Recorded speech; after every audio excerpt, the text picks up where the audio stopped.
years in the future, a man found a way to cheat death. A seeker of knowledge and wisdom, he wanted to leave an unforgettable mark on the world.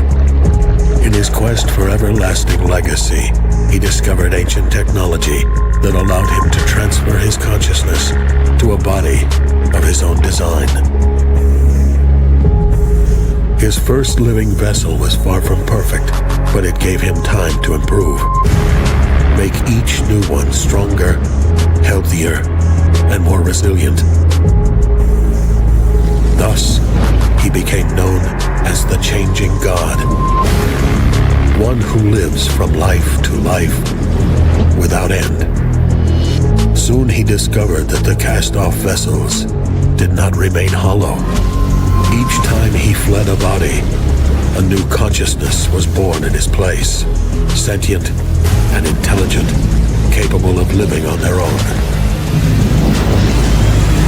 At first, he embraced the cast-offs like a father, but as his immortality corrupted him, he became distant, indifferent, inhuman.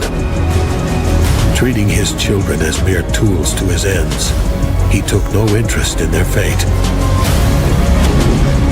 Worse yet, by escaping death, the Changing God has awakened an ancient creature known as the Sorrow. A grim guardian of balance with one purpose only, to eradicate the Death Cheater and all of his cast-offs. And then, you are born. Falling from the sky, the last body thrown away by the Changing God, already hunted by the Sorrow. Your death seems inevitable. What happens next is your story.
Peggy 16. The nations of the free world have fallen. All have been forced to kneel. You are a fate binder, an instrument of Kairos, the overlord that controls this world. Your will is law. You alone dictate the path of the people. You may wield an iron fist, bend with sorcery, show mercy, or crush all who defy you. Attack!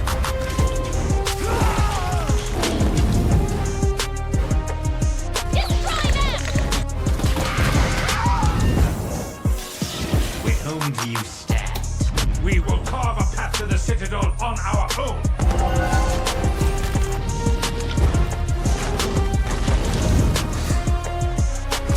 You will pay for your treason. What will you choose, Fate Binder? The fate of a people does not always rest with a hero.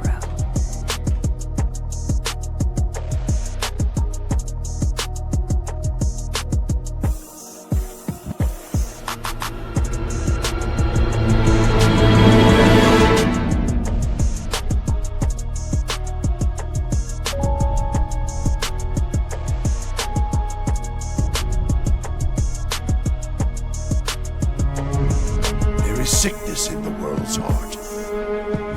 Perhaps the price of crossing a god.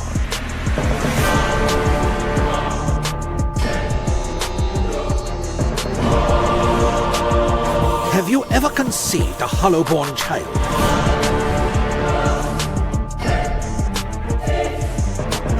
Every woman knows her womb may shed a stillborn, but these cold, soulless creatures... Refugees from every corner of the Dune. We've been lied to. Our whole lives, and many lives before that. Deerwood is a rebel country. Conflict is in its blood. This is about my people. If that's not worth blood, I don't know what is. Not all deaths come with stilled breath and stilled heart. Some deaths come from silence. If ever there was a time for prayer, you have found it.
anything different, Milo?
Peggy 18.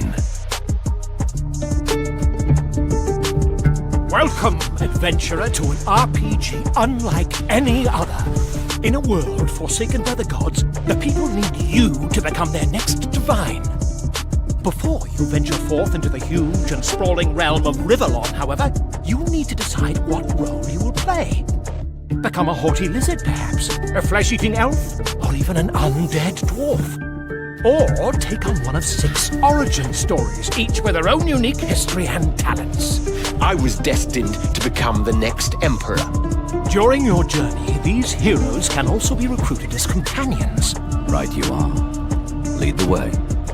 Your personality and background will determine your dialogue choices, quests, and challenges as you journey to replace the lost divine.